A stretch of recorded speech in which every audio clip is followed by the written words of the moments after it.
point, you just have to type in Unity download. Okay, so once you have done this, you will be able to find this link which says download Unity store. You just have to click on it, and then you'll be able to see something called as get started with Unity personal.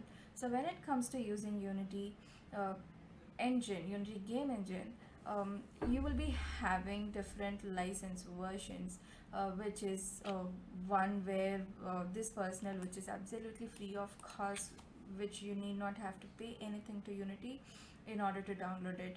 The other type of versions where you have to pay certain amount in order to make use of Unity game engine. But using this Unity personal license, you will be able to explore into different fundamentals, and you will be able to create so many things using this personal license itself. Okay, but when you want to use Unity's pro license and all, over there you have to pay a certain amount, as I told you before, and with that you can create wonders of different applications, right?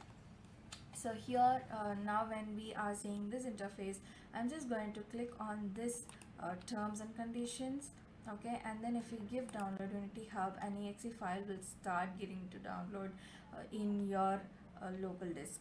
Okay, so once the download is over, like how we set up any other exe file and install it, the same way we have to do it.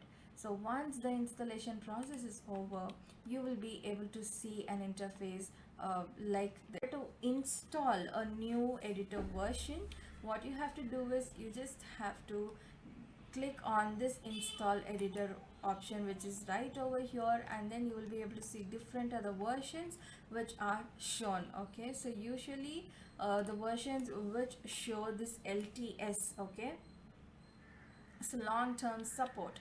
So whichever version is shown under this long-term support thing, okay, so you can install any of that without hesitation. Okay, you can also install any other version, but the thing is, this LTS version is defined to be the stable version, which you can use in order to avoid any type of bugs or errors. Okay, so I mean unwanted bugs or errors. Okay, so you will not be able to find too much of bugs or errors in this LTS version. That is, if you create some error, that will obviously be shown, but here when we are talking about bugs or errors, it is from the Unity side itself. Okay, so if you are using any other versions, you will be able to see some unnecessary bugs or errors which are caused from the Unity side itself.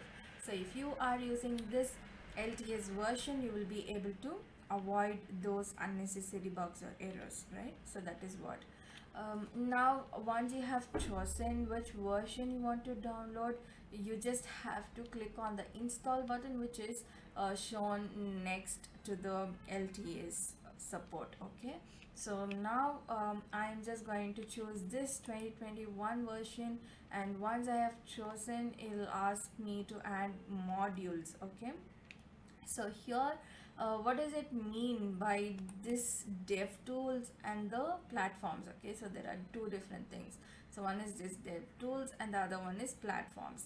So this dev tools is nothing but the development tools which are needed, which are necessary for a Unity project to run on or to create. Okay, so these things will be shared here in the dev tools. Okay, so in regard with that, we mandatorily need a code editor where we will be editing our programs, codes and all that, right? So we need Microsoft Visual Studio for that. Okay, so already since I have it installed in my system, it is not showing me anything. In case if your system doesn't possess a Microsoft Visual Studio community, you have to click on the checkbox which will be shown here next to this Visual Studio. Okay, so once you have checked it, you have to come to this tab which says platforms. Okay, so this platforms is nothing but if you are going to build an application in Unity engine. Okay, so let's assume you are going to build an application using Unity engine. So you will be installing that application in any device, right? So what is that device that you are going to build your game engine for? Okay, so that is the platform that you have to choose from here. Okay, so here in that aspect you have this Android build support, which you have to select in case if you are building it for an Android device. Okay, for any Android device, if you are going to build the application, you have to check this box which is right over here. When you are checking this box, okay, eventually you have to select these two boxes also which are shown over here. Okay, so these tools, okay, which is Android SDK, NDK and JDK tools, which are shown over here, come as the dependencies, dependent tools for this Android build support. In order to function, in order for the application to function inside the uh, Android smartphone, whichever you are installing your application in. Okay, so this is Android build support. In case if you are trying to build it for iOS, you can check this iOS build support. Okay, so simultaneously you have different other platforms.